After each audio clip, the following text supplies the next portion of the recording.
Episode 8. Once bitten, twice shy. Welcome back to Ninjago, where I'm sick, and Nia is giving the ninja a lesson on how the venom from the Fang Pirate tribe can be reversed without using the anti-venom by simply raising the affected person's heart rate, which sounds like some silly little foreshadowing. And nobody's really paying attention to her lesson except for Jay, because he wants a little bit of that extra credit if you know what I'm saying. What do you mean by that?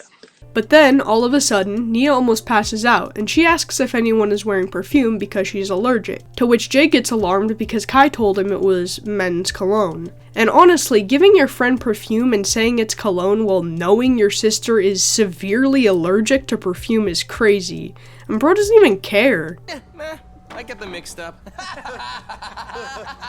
Anyways, everyone decides class is over, even though it's really not. Nia just stopped talking for like 10 seconds. And it definitely sounded like she had more to say before she got flashbanged by the perfume, but whatever, because Jay finally decides to talk to Nia instead of having no balls. And I'd like to ruin this for all of you by stating that the closer Jay gets to Nia in this scene, the closer Nia gets to the gates of fucking heaven. But anyways, Jay fumbles his way into asking Nia out on a date, and they agree to go to a restaurant or something. I'm also going to include this clip right here. It's not important whatsoever, but the delivery is fucking hilarious. Sure, I'd love to, but I have to go now before the perfume toxins enter my bloodstream and I go into shock. See you tonight! Anyways, she leaves and Jay does a victory dance and accidentally pokes himself on the skeleton of the highly venomous snake that can turn humans into serpents, so I'm sure nothing bad will happen here. I also don't know why this isn't a highly safeguarded artifact. Like, it's dangerous and probably very scientifically important, and they just left it out on the table? They should be taking top care of this shit. Anyways, cut to Wu and Garmadon, and they're in some sort of dark realm. I'm not sure if it's actually called the dark realm, but doesn't really matter. There's a whole lot of lore here, and honestly, whenever Garmadon talks, my brain shuts off all power to understand what the Kentucky Fried Fuck he's waffling about, and how I'm gonna explain it, so I'm not going to. Take this clip instead. Why have you come to this place of darkness? A place as wicked as me. Don't you see? Here, I feel at home. Back in Ninjago, I was physically unable to hold all 4 spinjitzu weapons. But here, dark magic has made me stronger. And what was once impossible is now possible.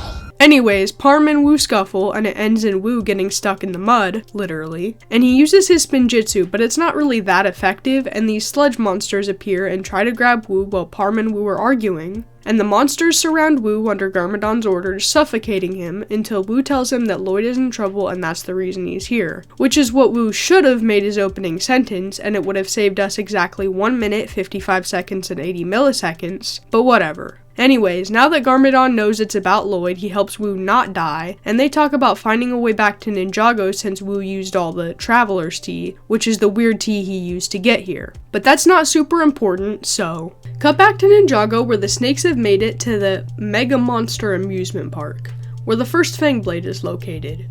So they walk in, and everyone just thinks they're wearing costumes, and I don't even think I have to spend any time on this for you guys to see why it's stupid. So cut back to Jay, who's getting ready for the date, trying to think of things he can brag about to impress Nia, when he notices that his hand is turned green. So he puts on gloves and pulls up to the main deck in a scarf. Why the fuck does he need a scarf? Neither his neck nor face turned green yet, meaning he decided to wear it just because. Someone help this dude. But Kai tells him that the date's off because the Serpentine were spotted at the amusement park, and Jay makes the very smart decision of not canceling the date and just changing the location to the amusement park. Great decision. Taking the girl you like to the place where there will undoubtedly be evil snakes. He goes to tell Nia that he wants to go to the park instead, to which she agrees to because she wants to go there and stop the snakes as the samurai, and they leave, so... Cut to Wu and Parmesan, but they don't do anything, so cut to the amusement park where Jay and Nia are eating what I assume to be Queso's midnight snack, and Jay is yapping nervously while Nia is trying to check her Omnitrix because Serpentine, and overall, the date is just not going great. Jay obnoxiously yaps some more until he notices that his tongue has gone snake mode too, so he goes to the bathroom, only to find out that he's almost 100% snake. He hides for a bit and cut to the snakes, who are hijacking this train ride thing because apparently the Fang Blade is in there. Everyone runs out of the ride, and luckily the rest of the ninja are outside and they go to deal with the slime balls. Nia eventually leaves to deal with the snakes. Jay comes back out of the bathroom to find Nia gone, but everyone sees he's a snake and they grab their pitchforks and bread and just start beating him on the ground. And this is a perfect opportunity for a really racist joke, but I value my own life, so. Cut back to the snakes, who find the blade, and the ninja find them, but Zane sabotages the operation. Watch and learn, brothers.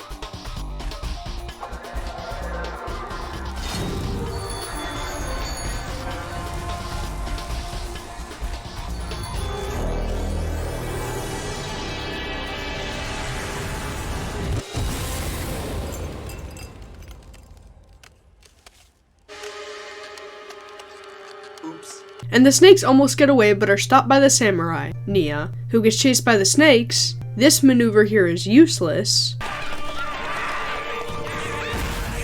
Like, she might have actually gained more distance if she didn't hop on whatever this thing is. And the snakes catch up and unmask her, and cut back to Jay, who manages to escape due to the other customer's lack of brain cells, and he rushes outside only to see Nia, who the Serpentine have tied up on a roller coaster, so he scurries his ass over there, and Nia suggests that he could untie her, since he was the first to get his knot tying badge, which, for context, is something he told her during their date, but turns out he lied about that to impress her. Anyways, I think now's a good enough time to mention that both of them should be dead by now, because Jay's grip is not strong enough to keep him on the coaster after that drop, and the chains tying Nia down aren't holding her down enough, so they should both be 6 feet under right now. Anyways, Jay resorts to yelling for the samurai as a last-ditch effort, and Nia tells him that she is the samurai. Then she delivers this speech that I'm just gonna play the clip for. Jay, if anything horrible were to happen, I want you to know that you don't have to wear cologne or pretend to be anything that you're not. Because I like you best when you're you.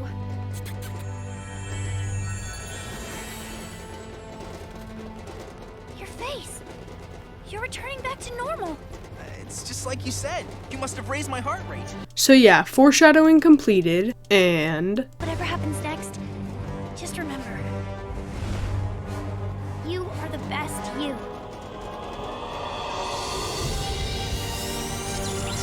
What's happening? My true potential.